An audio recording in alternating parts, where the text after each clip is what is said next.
அனைவருக்கும் வணக்கம். என்னுடைய பெயர் வெற்றிவேல். பிஜிடிஆர்பி 2025ல் ஸ்டேட் லெவலில் 36th ரேங்க். என்னோடய டிபார்ட்மெண்ட் வந்து ஃபிசிக்ஸ். என்னோடய ஜேர்னி பற்றி ஒரு சின்னதாக சொல்லணும்னு ஆசைப்பட்றேன். ராசிபுரம் அஃபஸ்கேர் அகாடமியில் தான் நான் கிளாஸ் ஜாயின் பண்ணேன்.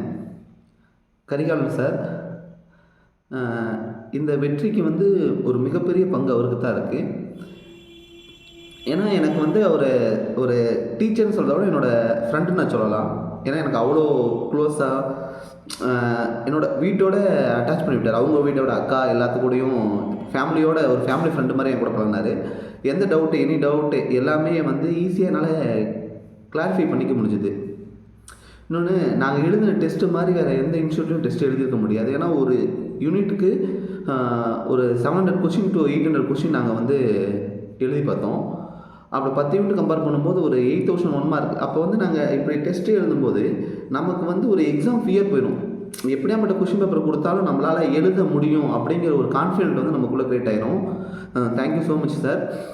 என்னோடய ஃப்ரெண்ட்ஸ், என்னோடய ஃபேமிலி, என் ஒய்ஃப் எல்லாருமே என்னோடய வெற்றிக்கு காரணம். ஏன்னா நான் அதிகமாக வேலைக்கு போகலை. எனக்கு செலவு எல்லாமே என் ஃப்ரெண்ட்ஸ் தான் பார்த்தாங்க. ரொம்ப கரெக்டாக வந்து எக்ஸாம் டைமில் அந்த ஜூனில் தான் மேரேஜ் பண்ணேன்.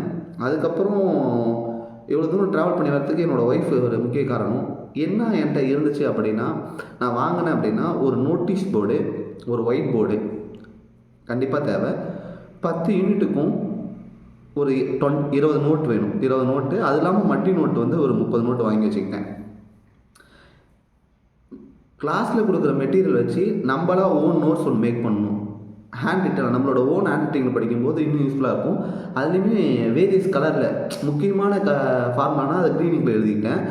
இன்னொரு முக்கியமான ஃபார்முலாவாக இருந்தால் அதை வந்து பிளாக்லேயோ இல்லை ரெட்லேயோ நோட் பண்ணிவிட்டு அப்படி எழுதி வச்சு தான் படித்தேன். நான் அதை எழுதி பார்ப்பேன். இந்த மாதிரி நான் 10 யூனிட்டுக்கும் நோட்டை போட்டு எழுதி வச்சுருந்தேன். எழுதி வச்சுட்டு அதுக்கு திரும்ப அந்த நோட்டுக்கே ஒரு ஷார்ட் நோட்ஸ் நான் மேக் பண்ணேன். ஏன்னா ஃபைனல் எக்ஸாம் அப்போ எல்லாத்தையும் ரிவைஸ் பண்ணுறதுக்கு வந்து நமக்கு தேவைப்படும் அப்படின்றதுக்காக ஷார்ட் நோட்ஸ் ஒன்று மேக் பண்ணி எழுதி வச்சுருந்தேன். அதை எழுதிட்டு தான் நான் படித்தேன். இன்னொன்று, எனக்கு கிடைச்ச என்வாயன்மெண்ட் வந்து ரொம்ப எனக்கு கம்ஃபர்ட்டாக இருந்துச்சு. நான் கிளாஸில் வந்து என்னோடய கோமேட்ஸ் எல்லாருமே என்னோடய ஃப்ரெண்ட்ஸாக இருந்தாங்க. அக்காங்க, அண்ணனுங்க, என்னோடய ஃப்ரெண்ட்ஸ் எல்லாமே ரொம்ப ஹெல்ப் பண்ணாங்க. எனக்கு வந்து கிளாஸ் போகிற மாதிரி தெரியாது, காலேஜ் நம்ம போயிட்டு வர மாதிரி இருந்துச்சு எனக்கு. ஏன்னா அக்காங்க அவ்வளோ ஹெல்ப் பண்ணாங்க. எனக்கு எந்த எனி டைம் எனி மெட்டீரியல் வேணும்னா, அவங்க இந்த புக்கில் இந்த பேஜ் வேணுன்னா கூட அவங்க புக்கு கூட எனக்கு கொடுத்தாங்க. புக்கு பேஜை ஃபோட்டோ எடுத்து அனுப்புனாங்க. ஃபைனலாக நான் கான்டாக்ட் எக்ஸாம்னா நான் 2 பேர்த்து தான் கான்டாக்ட் இருந்தேன். ஒன்று வந்து மகாக்கா ஒருத்தங்கள்கிட்ட முகின, ஒரு 2 பேர்த்து தான் கான்டாக்டில் இருந்தேன். ஏன்னா கடைசி நேரத்தில் வந்து நம்ம நிறையா பேர்த்திட்ட பேசிட்டு இருந்தால் கம்ஃபர்ட்டாக இருக்காது அப்படிங்கிறதுக்காக 2 பேர்த்து கூட தான் கான்டாக்டில் இருந்தேன். என்னோடய கிளாஸ்மேட்ஸ் எல்லாருமே எனக்கு ஃப்ரெண்ட்ஸாக இருந்தாங்க. எல்லா ஹெல்ப்பும் பண்ணனால தான் என்னால் இன்னும் ஈஸியாக படிக்க முடிஞ்சுது. அப்போ நோட்ஸ் மேக் பண்ணிட்டு அதுக்கு ஷார்ட் நோட்ஸும் நான் மேக் பண்ணேன். சைட் பை சைட் மேக் பண்ணிட்டே வந்துட்டேன். அப்போ ரிவிஷன் வந்து லூப்பில் படித்தேன். நோட்டீஸ் போர்டில் வந்து இந்த வீக்கான ஷெட்யூல் போட்டுன்னா அந்த நம்ம ஷெட்யூல் முடிக்க முடியுதா, நமக்கு ஏற்ற ஷெட்யூல் நம்ம போட்டு அந்த ஷெட்யூலை நம்மளால் முடிக்க முடியுதான்னு பார்க்கணும். பெண்டிங் இருக்கிறத நெக்ஸ்ட் வீக் கொண்டு போயிடணும். ஃபைனலாக ஒரு ஆகஸ்ட் 21 to எக்ஸாம் வரைக்குமே நான் ஒரு பெரிய ஷெட்யூல் போட்டேன்.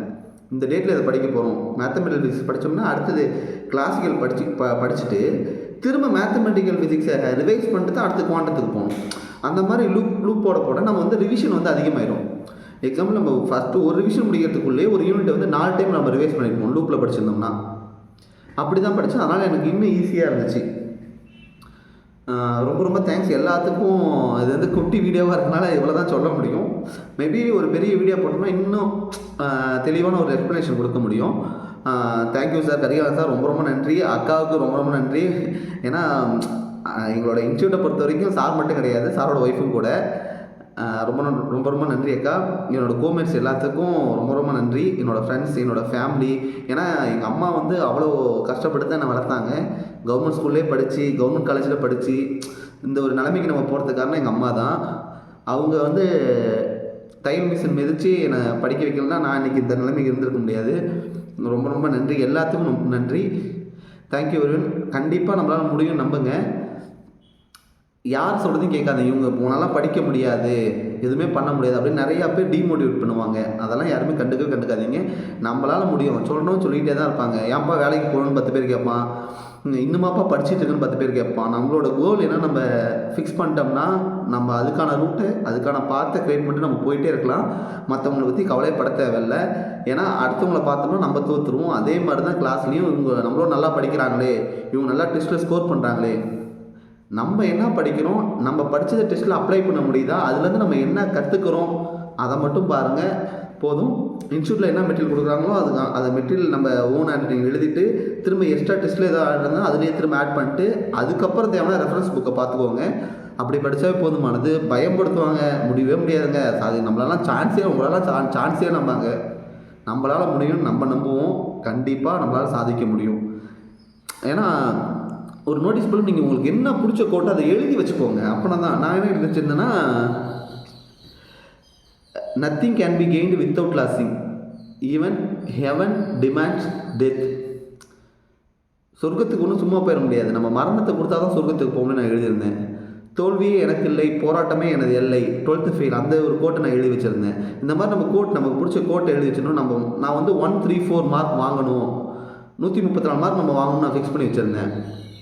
அப்படி அதை ஃபிக்ஸ் பண்ணனால தான் என்னால் வந்து 106 வாங்க முடிஞ்சுது. கொஸ்டின் பேப்பர் எப்படி வேணா இருக்கட்டும், நம்ம படித்த மெத்தட்ஸு, நம்ம என்ன பண்ணுறோம், நம்ம யாரையும் பார்க்காம நம்ம வேலையை பார்க்குறோம், அவ்வளோதான். ஒரு 1 டேக்கு வந்து கால்ஃபர் முன்னாடி வரைக்கும் ஒரு 5 hours படிச்சிருப்பேன். கால்ஃபர் வந்த வாட்டி ஒரு 8 to 10 hours தான் என்னால் படிக்க முடிஞ்சுது, அவ்வளோதான் என்னால் படிக்க முடிஞ்சுது. அதுக்கு மேலே ஃபிசிக்ஸ் படித்தா ஒரு மாதிரி தலைவலிக்க ஆரம்பிச்சிருவோம். சில நாள் வந்து 1 டேவே ஃபுல்லாக வேஸ்ட் ஆகும். எதை பற்றி நான் கண்டுக்கலை. ஃபங்க்ஷன்ஸ் அது பக்கம் ஒரு பக்கம் இருந்தாலும் மூவிஸ் பார்ப்பேன் எப்போயாவது, அதுவும் வீக்கில் வர மூவிஸை பார்த்துருவேன். ஏன்னா அதை விட்டோம்னா நமக்கு திரும்ப அதை மாதிரி நம்ம பார்க்காம விட்டோமே அப்படின்னு தோணும்.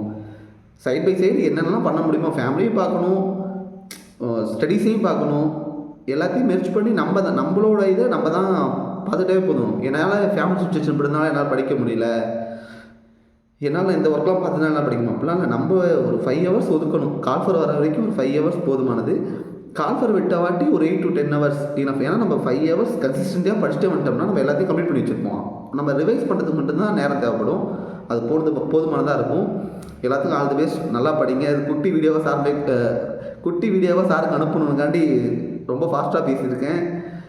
மேபி ஒரு வாய்ப்பு கிடைச்சா நான் ஒரு லென்த் வீடியோவாக மேக் பண்ணி நான் அனுப்புகிறேன். Thank you all the best to all.